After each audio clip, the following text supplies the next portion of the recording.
50 anos depois das ruínas de Pompeia, onde o impiedoso senador romano deixou o corpo perecível, ele desencarnou, morreu, não é?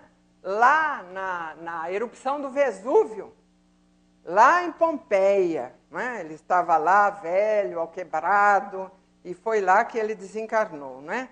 E aí desencarna, passam-se 50 anos, e nós vamos encontrá-lo numa outra encarnação, sob a veste humilde dos escravos, que o seu orgulhoso coração espezinhara outrora.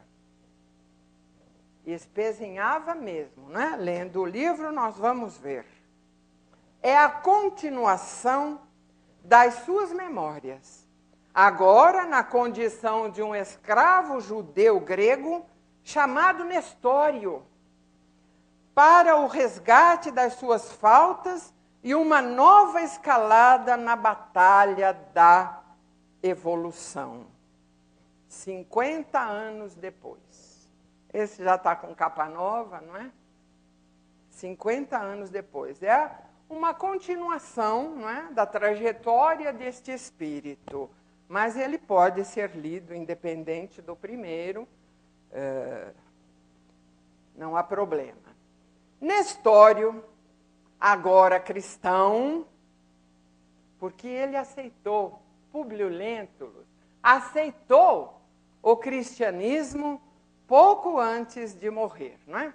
Então, agora, cristão, teve a felicidade de conhecer, irmãos, o evangelista João, em Éfeso, porque João viveu muito, não é? Então, Nestório conheceu João lá em Éfeso, onde ele morava com Maria. Não é? Conhecem essa história?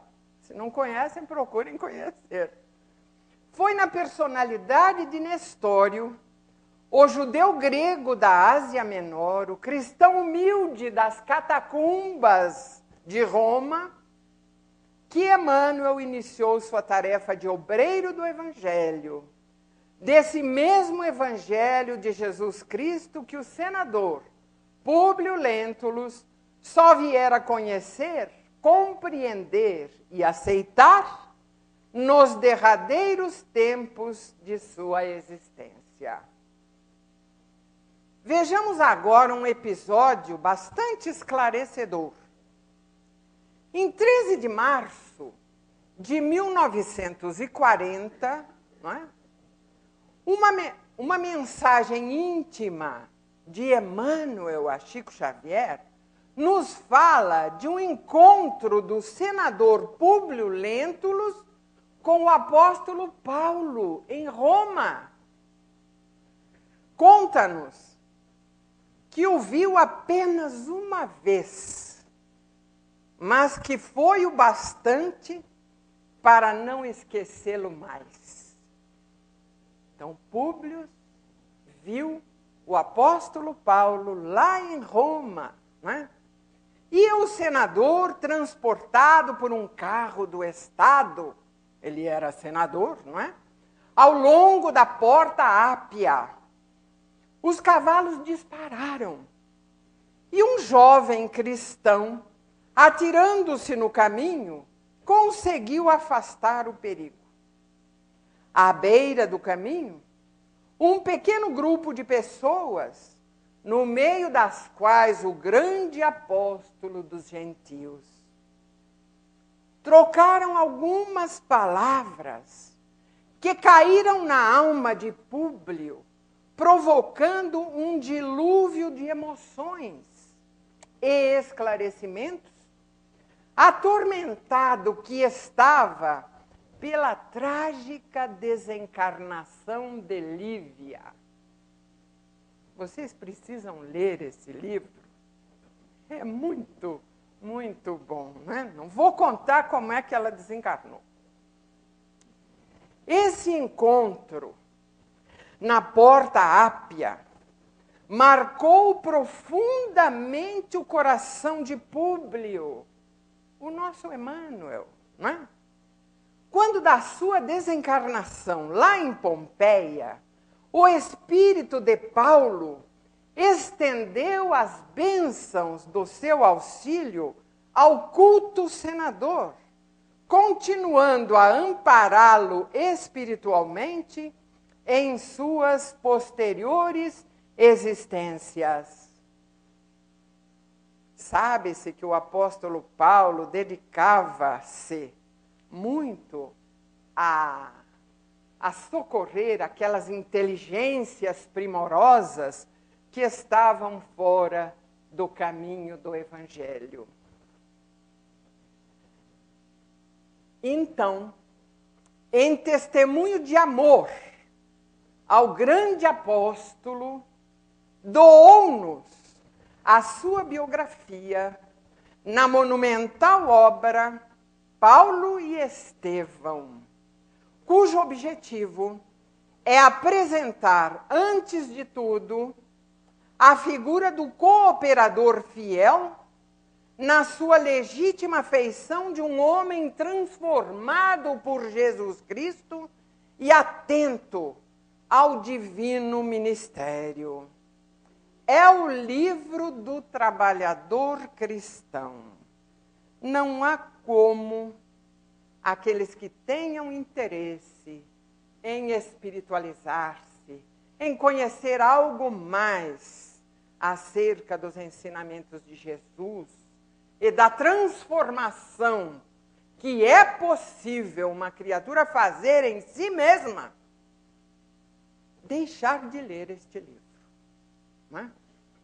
Então, aqui está a biografia do apóstolo Paulo, este extraordinário espírito, né? Sim, o apóstolo Paulo, que também teve um encontro com Jesus, mas que aproveitou ao máximo a oportunidade daquele momento sublime.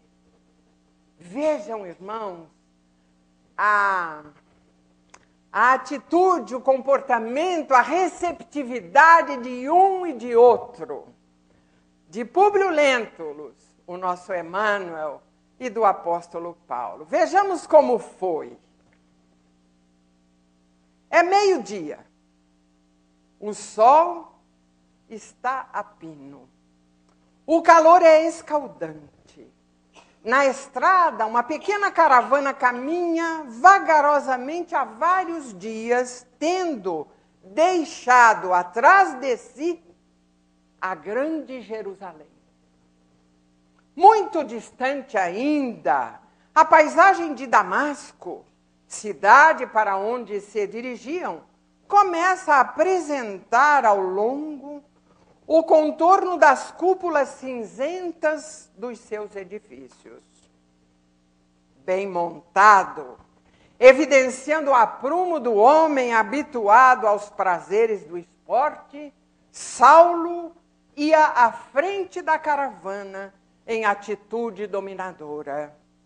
Sim, era Saulo, doutor da lei em Jerusalém, fiel seguidor de Moisés e grande perseguidor dos cristãos. Ia a Damasco justiçar espetacularmente os seguidores do cristianismo nascente naquela cidade. Não se contentava em justiçar os cristãos de Jerusalém, quis alcançar aqueles de Damasco. Pediu, não é, autorização ao Sinédrio e foi.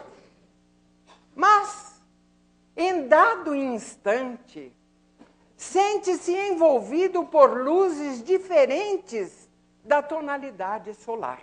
Era meio-dia, vocês estão lembrados, não é?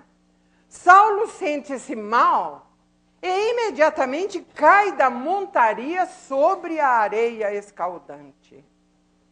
Imensa claridade o envolve e no céu vê surgir diante de seus olhos a figura de um homem de majestática beleza, dando-lhe a impressão de que descia do céu ao seu encontro.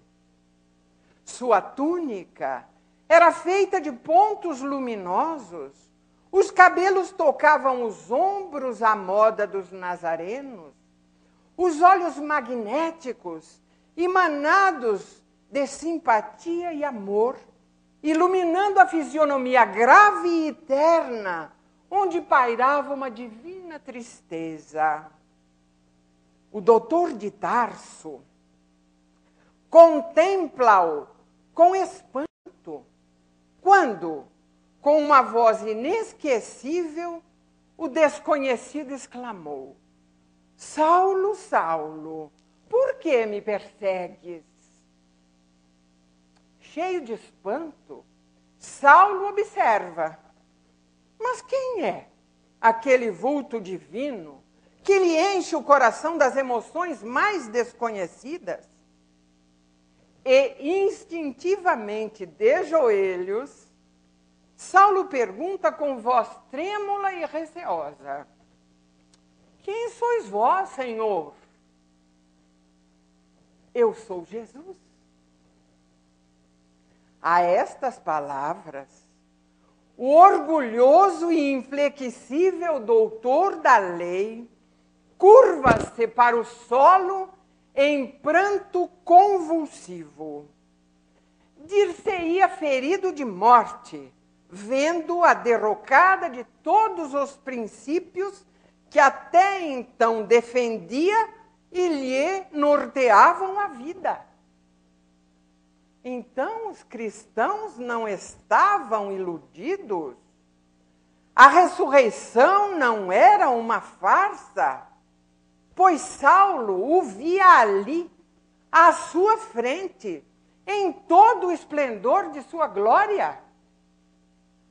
E quanto amor não deveria haver em seu coração para vir encontrá-lo ali, na estrada, a ele, que era o implacável perseguidor dos seus seguidores mais fiéis. E ali, naquele instante, o moço tarsense fez a sua nova profissão de fé. Converteu-se totalmente aos novos ensinamentos.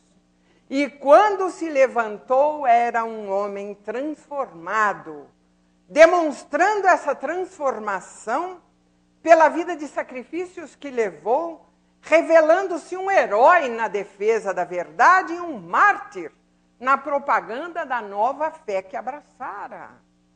A partir daquele instante, a vida de Saulo se modificou completamente.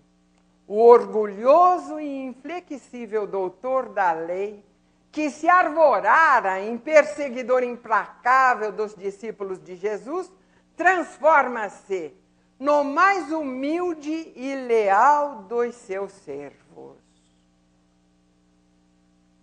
Vejam, irmãos, não é? Tudo isso está aqui narrado neste livro, não é? Emmanuel nos traz 5 livros portentosos. Em todos ele está. Não é? Ele é um personagem, porque é biográfico, menos neste Paulo e Estevão, que é a biografia do apóstolo Paulo. Nos outros todos ele está. Então, este é o livro do trabalhador cristão. Agora, irmãos, vamos talvez poder compreender melhor, voltando ao início das nossas elucidações desta tarde, a missão do padre Manuel da Nóbrega no Brasil. A revelação sobre a personalidade de Nóbrega, como uma das encarnações de Emmanuel, veio para um grupo de amigos íntimos em 12 de janeiro de 1949.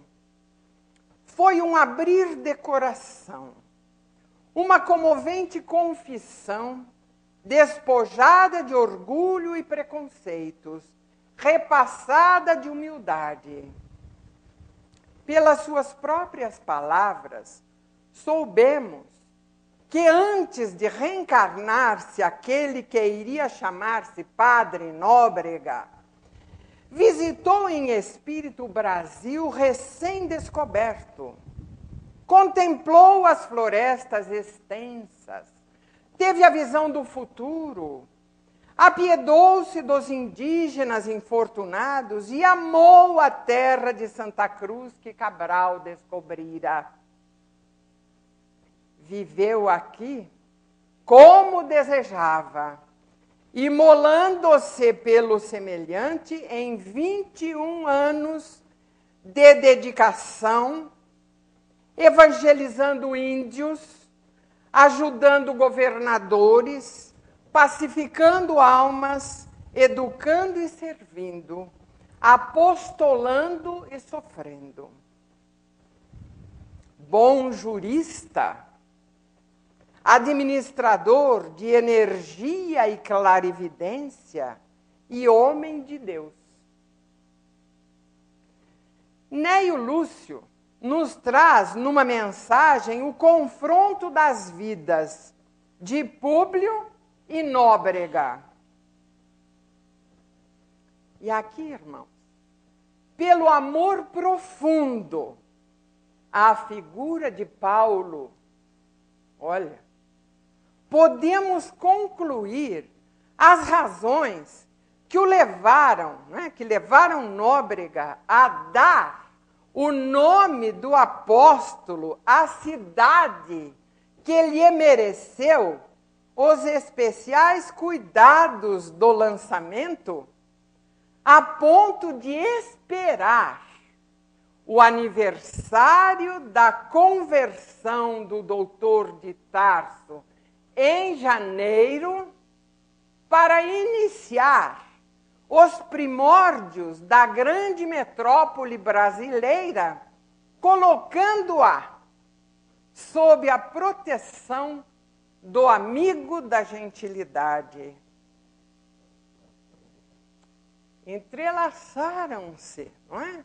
Estas vidas, pelo muito amor que lhe devotou o apóstolo Paulo, ele esperou o dia 25 de janeiro, que é o dia, não é, que a Igreja Católica Romana comemora a conversão do doutor de Tarso. Ele esperou a data para poder iniciar, não é, os primórdios da grande metrópole brasileira e colocou-a sob a sua proteção. É por isso que São Paulo chama-se São Paulo. Não é? Será que tínhamos pensado nisso? Ou apenas porque ele era padre, não é?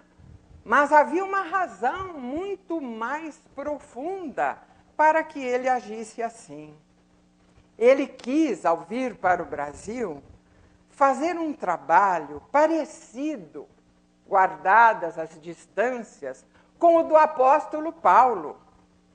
Noutro tempo, os livros prontos, as tribunas construídas, os direitos de família, o dinheiro fácil, a sociedade constituída e o pedestal do poder para brilhar. Este era Públio.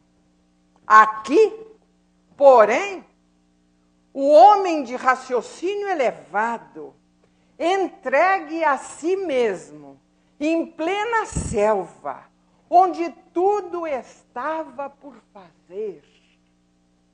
A improvisação, o deserto, as inibições do corpo deficiente que lhe apagavam a voz de tribuno, a insolência do selvagem, recordando as feras do circo, à frente do qual devia imolar-se, consumindo as próprias forças para dar-lhes uma vida nova. Ele não falava, não é? Ele tinha deficiência. Por isso que ele estava sempre com o padre José de Anchieta. E muita gente, como diz o autor Capistrano de Abreu, né, Manuel da Nóbrega, o esquecido, o tão ingratamente esquecido Manuel da Nóbrega, Porque há muita gente em São Paulo que acha que a cidade foi fundada por José de Anchieta, com todo o respeito que José de Anchieta nos merece, mas não foi ele quem fundou a cidade de São Paulo. Ele estava sempre com Nóbrega, eles dois formavam ali uma dupla, porque Nóbrega era o raciocínio, o intelecto, mas tinha o corpo deficiente. Então Anchieta estava sempre com ele, não é? Mas a fundação da cidade de São Paulo pertence, por todas estas razões que aqui colocamos, ao padre Manuel da Nóbrega, o nosso querido Emmanuel, não é? A devassidão e o crime, a ignorância e a audácia, os 1000 perigos que o hábil político, porque ele era, hein? Hábil político transformado em missionário deveria vencer, exibindo não mais a toga do poder e as armas de seus guardas pessoais, mas só e tão somente o sinal da cruz, sem mais ninguém, a não ser a sua pertinácia nos compromissos assumidos. Superou tudo, lutou, sofreu e venceu, esculpindo com os poderes da ideia cristianizada um povo diferente e um novo mundo dentro do mundo. Dura foi a luta pela conversão do gentio, tão dura que nunca chegou à conclusão desejada.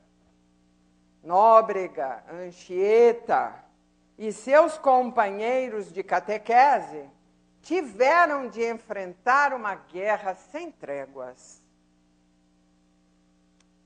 Sabiam que o primeiro livro escrito no Brasil foi feito por ele? Diálogo da Conversão do Gentio. Primeiro livro escrito no Brasil. Vejam, ele anuncia de maneira simbólica o prosseguimento da catequese de Nóbrega no futuro através do livro psicografado.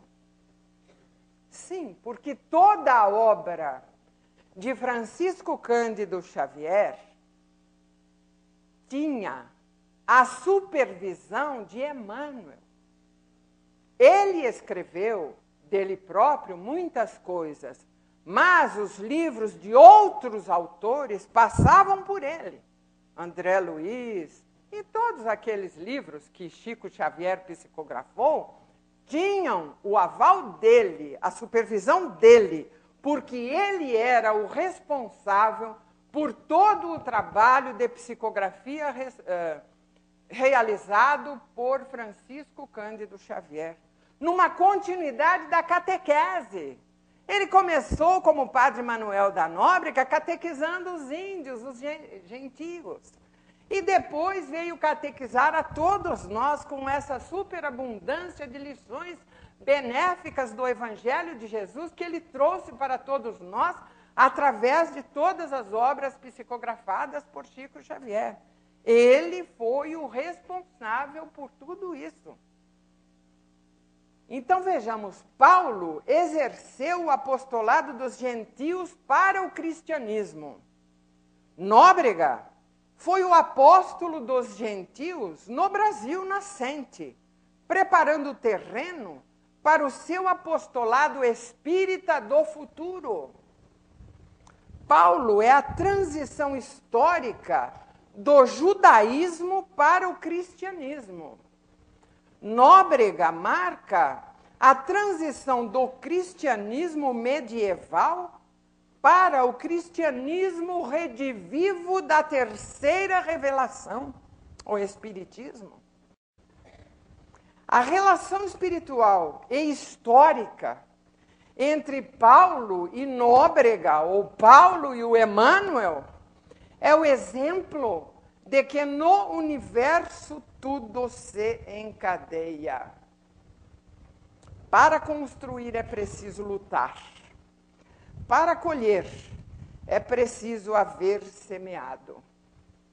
Esta é a nossa homenagem a estes espíritos, ao apóstolo Paulo, nesta época em que relembramos o episódio da sua conversão ocorrido a 25 de janeiro. E também de Emmanuel, este espírito a quem tanto devemos, em termos de orientação, de apoio, de aconselhamento, de sustentação nas horas de dificuldade. Quando abrimos os seus livros e encontramos ali aquela página que parece que foi feita para nós, e aquilo nos sustenta, nos apoia, nos auxilia a vencermos as nossas dificuldades. E através das obras que ele passou para nós, da sua autobiografia, nós vemos o quanto é possível a um espírito que teve um encontro com Jesus ser hoje aquilo que ele é. É possível transformar-se, sim. Por isso essa é e continua sendo a batalha dos espíritos amigos para conosco. Que todas as lições do Evangelho nos conduzem a uma reflexão mais profunda, a podermos sentir que podemos nos transformar, sim. É só querermos, podemos sim lutar contra as nossas inferioridades, o orgulho, o egoísmo, a vaidade, a ganância, a maledicência, a avareza, a sensualidade e tantas outras imperfeições que ainda nos caracterizam o espírito. Mas tudo isso pode ser transformado, podemos nos modificar, sim. Basta que estejamos atentos às nossas necessidades. Eu digo sempre, não podemos viver distraídos. E não podemos mesmo. Prestando atenção à vida, podando os nossos comportamentos infelizes, nós vamos sim aprendendo a construir em nós as virtudes necessárias à nossa ascensão espiritual. Que estes espíritos sejam para nós e são um grande exemplo, a força que nos impulsiona, porque temos que exercitar renúncia, não é? Boa vontade e tantas outras situações para podermos modificar o estágio evolutivo em que nos encontramos. Mas tudo é possível, não é? Quando nós lemos e meditamos sobre a trajetória destes espíritos que não foram melhores do que nós. Foram espíritos iguais a nós. Então, a trajetória deles, é possível que também nós façamos a nossa, para que todos possamos nos encontrar lá na frente, na condição de espíritos puros. Que Jesus nos abençoe e nos auxilie nesse trabalho. Que assim seja.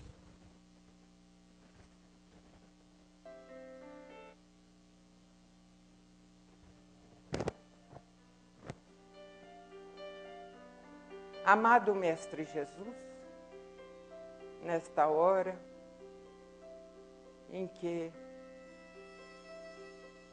a lição da tarde despertou em nós reflexões, introspecção, porque favoreceu a que pensássemos em nós, nas nossas vidas, nos nossos erros, nas nossas dificuldades, na nossa acomodação, no nosso comodismo, frente a espíritos tão valorosos, nós elevamos o nosso pensamento a Ti, em busca de forças para podermos transformar as nossas vidas, fazendo com que elas sejam mais úteis, mais produtivas, mais evangelizadas, para que possamos olhar os nossos irmãos de caminhada sem orgulho,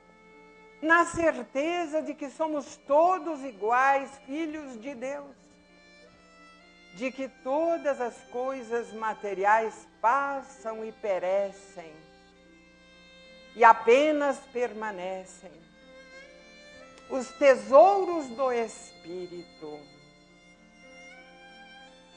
Te agradecemos, Mestre, pela lição da tarde, pelas bênçãos que constantemente recebemos de Ti, pelas oportunidades que desdobras à nossa frente a mancheias,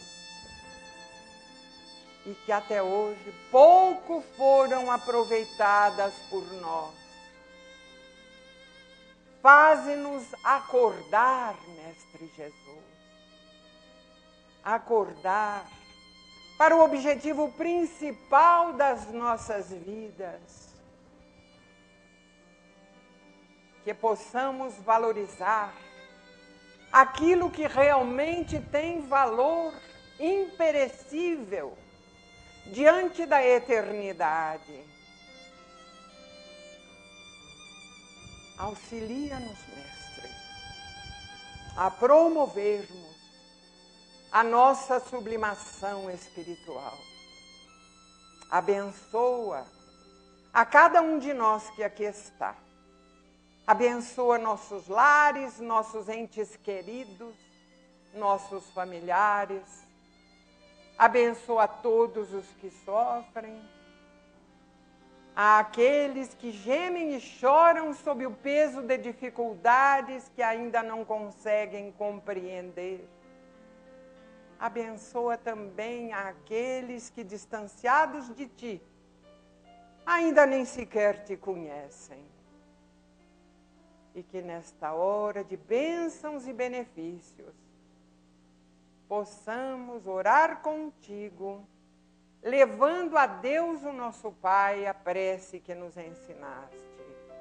E que todos sejamos abençoados por estas palavras extraordinárias que nos ensinastes a pronunciar. Que estes Espíritos, Emmanuel, o apóstolo Paulo, possam receber também as tuas bênçãos como trabalhadores da tua seara, e que nós, ínfimos, irmãos, ainda infiéis, possamos nos transformar em trabalhadores da tua seara também dentro da nossa pequenez, porque sempre há o que fazer ao nosso redor. Se não podemos executar tarefas extraordinárias, podemos fazer pequenas ações e ter pequenas atitudes que vão edificando a nós mesmos e ao nosso próximo. Que bênçãos, muitas bênçãos recaiam sobre todos nós neste instante, quando dizemos com profunda humildade e imensa fé: Pai nosso que estás no céu, santificado, Senhor, seja o teu nome. Venha a nós o teu reino. Seja feita a tua vontade, assim na terra como nos céus. O pão nosso de cada dia, dá-nos hoje, Senhor. Perdoa, Pai, nossas dívidas, assim como perdoamos aos nossos devedores. E não nos deixes cair em tentação, mas livra-nos, Senhor, de todo o mal. Porque teu é o reino, o poder e a glória para todo o sempre. Que assim seja, Senhor. Que assim seja.